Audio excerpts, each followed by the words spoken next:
Hello students. Okay, yesterday we had started with the interchange of degrees of comparison. Okay, we had discussed that there are 3 degrees of adverb and adjective, जो कि positive degree, comparative degree and superlative degree है. Okay, positive degree is something, a sentence is in a positive degree if it has as, उसके साथ adjective, फिर as, so, adjective, as.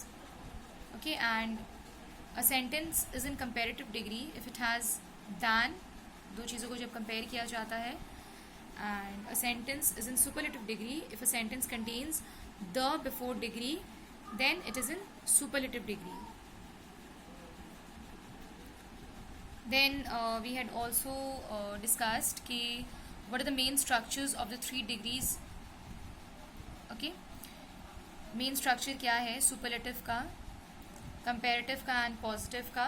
Again, what are the phrases that we use superlative degree में, comparative degree में and positive degree में. We had done all this.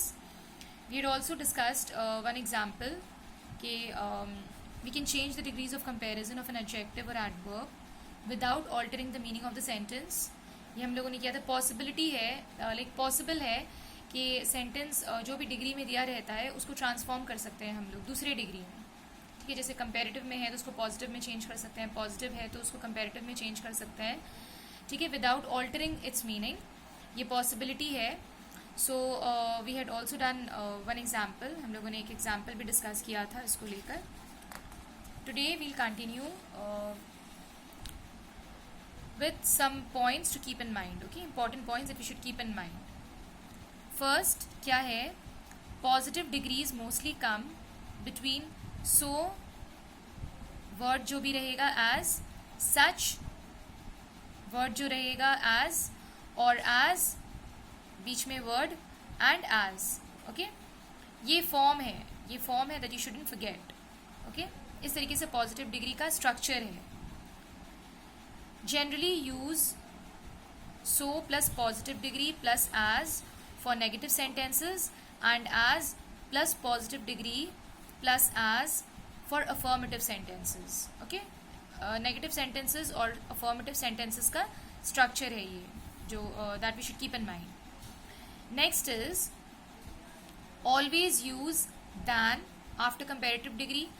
जब comparative क्या होता है, दो चीज़ों को compare करना, तो दैन का इस्तेमाल करते हैं हम लोग. We should always use than comparative degree में. And the comes before superlative degree. Superlative degree वाला सेंटेंस जो रहता है, जब सुपरलेटिव के बारे में बात करते हैं, जैसे this is the biggest room in the house.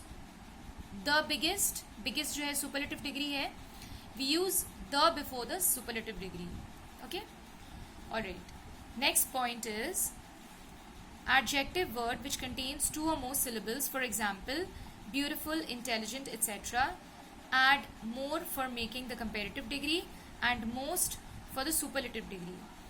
Now what does this point mean कि जब syllable जो है, जैसे word में syllable किसको बोलते हैं, जैसे beautiful for instance, ये word को देख लो, beautiful, beautiful 3 syllable वाला word है ये. ओके, intelligent 4 syllable है ये.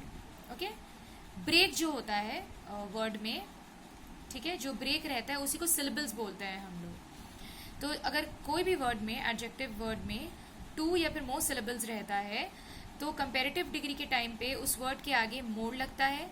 जैसे ब्यूटीफुल का कंपेरेटिव डिग्री क्या हो जाएगा, मोर ब्यूटीफुल. और सुपरलेटिव डिग्री के आगे क्या लगता है, मोस्ट. ओके, जैसे मोस्ट ब्यूटीफुल सुपरलेटिव डिग्री हो गया और कंपैरेटिव डिग्री मोर ब्यूटीफुल. तो जब 2 और मोर सिलेबल वाला एडजेक्टिव वाला वर्ड रहता है तो हम लोग मोर या फिर मोस्ट का इस्तेमाल करते हैं. मोर कंपैरेटिव डिग्री में और मोस्ट सुपरलेटिव डिग्री में. Okay, alright. The third point is if there is a comparison between 2 things or persons, then in that condition interchange is possible only with positive and comparative. Now if there is a comparison between दो चीज़ों में या 2 लोगों में अगर comparison है तो उस condition में क्या होता है, interchange possible है only with positive या फिर comparative. Okay, alright. Now what are the rules that we should follow while transforming और यहाँ पे interchanging the degrees of comparison in a sentence. Rule number 1. If a single quality is compared between two persons, more or most are to be used. क्या मतलब हुआ इसका? अगर एक single quality है और कंपेयर किया जा रहा है लाइक बिटवीन टू पर्सन्स, तब मोर या फिर मोस्ट का इस्तेमाल होता है. Okay, for example, she is wiser than her brother. ये इनकरेक्ट होगा. करेक्ट सेंटेंस क्या होगा? She is more wiser than her brother. Okay? Alright. Rule number 2. When two qualities of a single person or a single thing is compared, more is used with the first adjective, even if it is a single syllable word. When two qualities of a single person or a single thing अगर compare किया जा रहा है, तब more का इस्तेमाल किया जाता है first adjective के साथ, even if it is a single syllable word. अगर सिंगल सिलेबल वाला वर्ड भी है तभी भी उसके साथ हम लोग मोर का इस्तेमाल करते हैं. Okay, for example, he is wiser than shrewd.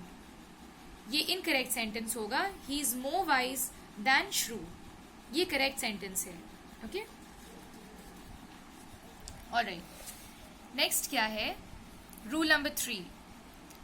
Remember that now double comparatives और superlatives are no longer used. अभी क्या हो रहा है कि डबल कंपेरेटिव्स और सुपरलेटिव्स का इस्तेमाल नहीं किया जा रहा है. For example, these shoes are more preferable than those.